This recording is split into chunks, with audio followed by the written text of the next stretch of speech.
America ने cease fire के माहौल के बीच बुधवार तड़के ईरान के खिलाफ बड़े पैमाने पर सैन्य कार्रवाई करते हुए 80 से ज्यादा सैन्य ठिकानों पर एयर स्ट्राइक की है।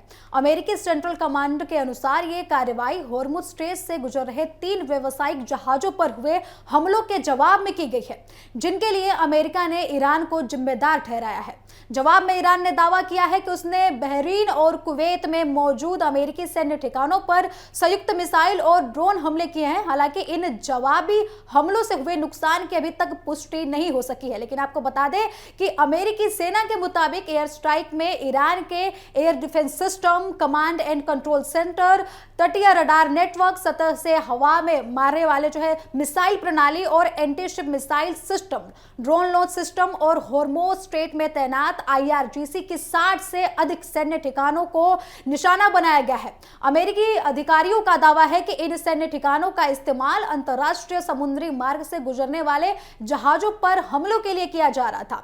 ईरानी मीडिया के अनुसार बंदर अब्बास, सिरिक और कैश्व द्वीप समेत कई तटीय इलाकों में जोरदार धमाके सुने गए। बंदर अब्बास स्थित शहीद दक्कानी पोर्ट के आसपास आग और धुएं के गुब्बार की तस्वीरें भी सामने आई। स्थानीय रिपोर्ट के मुताबिक कई सैन्य प्रतिष्ठानों को नुकसान पहुंचाया गया है। हालांकि ईरान ने अभी तक किसी भी बड़े सैन्य नुकसान की आधिकारिक पुष्टि नहीं की है।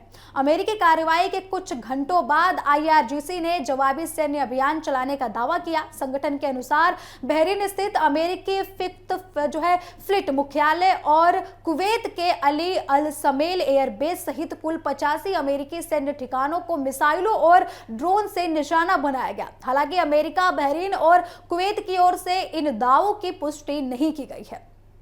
तनाव के बीच कुवैत और बहरीन ने एयर रेड सायरन बजाए हैं। कुवैत की सरकारी समाचार एजेंसी ने पूरे देश में एहतियात के तौर पर सायरन सक्रिय किए जाने की जानकारी दी है। वहीं बहरीन के गृह मंत्रालय ने नागरिकों से शांति बनाए रखने और सुरक्षित स्थानों पर जाने की अपील की है।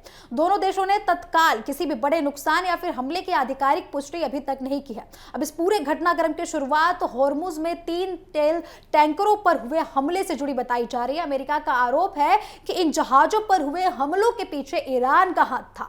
दूसरी ओर ईरान ने इन आरोपों को पूरी तरीके से खारिज करते हुए कहा है कि अमेरिका बिना किसी ठोस सबूत के सैन्य कार्रवाई को सही ठहराने की कोशिश कर रहा है। ईरान के विदेश मंत्रालय ने अमेरिकी आरोपों को निराधार बताया है और कहा है कि होर्मुज स्ट्रेट के संचालन और सुरक्षा को लेकर पहले से ही समझौते का अमेरिका स्वयं उल्लंघन कर रहा है। ईरान के संसद अध्यक्ष मोहम्मद बागेर गालिबाफ ने अमेरिका पर समझौते की 5 प्रमुख शर्तें तोड़ने का आरोप भी लगाया है। उनका कहना है कि अमेरिका ने होर्मुज में ईरान के अधिकारों में हस्तक्षेप किया, लगातार सैन्य कार्रवाई की धमकी दी, ईरानी तेल निर्यात पर प्रतिबंध फिर से लागू किए, दक्षिणी ईरान में एयर स्ट्राइक की ओर से क्षेत्र में इजराइल की सैन्य कार्रवाइयों का समर्थन जारी रखा। वहीं ईरान के विदेश मंत्री अब्बास ने स्पष्ट किया है कि धमकियों और सैन्य दबाव के माहौल में अमेरिका के साथ किसी भी तरीके की बातचीत संभव नहीं है। अमेरिकी एयर स्ट्राइक का असर वैश्विक बाजारों पर भी दिखाई दे रहा है। आपको बता दें कि अंतर्राष्ट्रीय बाजार में कच्चे तेल की कीमतों में लगातार उछाल आया है और अमेरिकी WTI क्रूड लगभग 2.7% बढ़कर $72 बैरल पहुंच चुका है।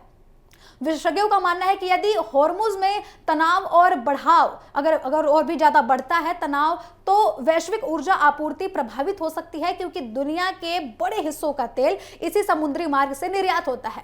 निवेशकों को चिंता है कि अमेरिकी बॉन्ड बाजार में दबाव देखने को मिल सकता है, जिसके कारण जो निवेशक हैं वो भी काफी चिंता में है। अब इसी बीच ईरान में पूर्व supreme leader ayatollah Ali Khamenei की अंतिम यात्रा जारी है। तेहरान और कोम में अंतिम श्रद्धांजलि कार्यक्रम में उनके पार्थिव शरीर इराक के पवित्र शहर नजफ पहुंचाया जाएगा, जहां लाखों लोगों की मौजूदगी में अंतिम यात्रा निकाली जाएगी। लेकिन अमेरिकी एयर स्ट्राइक की खबर सामने आने के बाद सुरक्षा कारणों का हवाला देते हुए वहां पर व्यापक इंतजाम किया जा रहा है। पश्चिम एशिया में तेजी से बदलते घटनाक्रम ने अंतर्राष्ट्रीय समुदाय की चिंता भी बढ़ा दी है। अमेरिका और ईरान के बीच बढ़ता सैन्य टकराव न केवल क्षेत्रीय सुरक्षा बल्कि वैश्विक बाजार और व्यापार, ऊर्जा आपूर्ति और समुद्री मार्गों की सुरक्षा पर भी गंभीर प्रभाव डाल रहा है और सवाल खड़े कर रहा है। फिलहाल दोनों पक्ष एक दूसरे पर समझौते के उल्लंघन का आरोप लगा रहे हैं, जिसके कारण तनाव और भी ज्यादा बढ़ रहा है। अब ऐसे में दुनिया की नजरें इस बात पर टिकी हुई हैं कि आने वाले दिनों में हालात कूटनीतिक की दिशा में आगे बढ़ेगा या फिर टकराव और भी ज्यादा देखने को मिल सकता है, संघर्ष और भी ज्यादा देखने को मिल सकता है।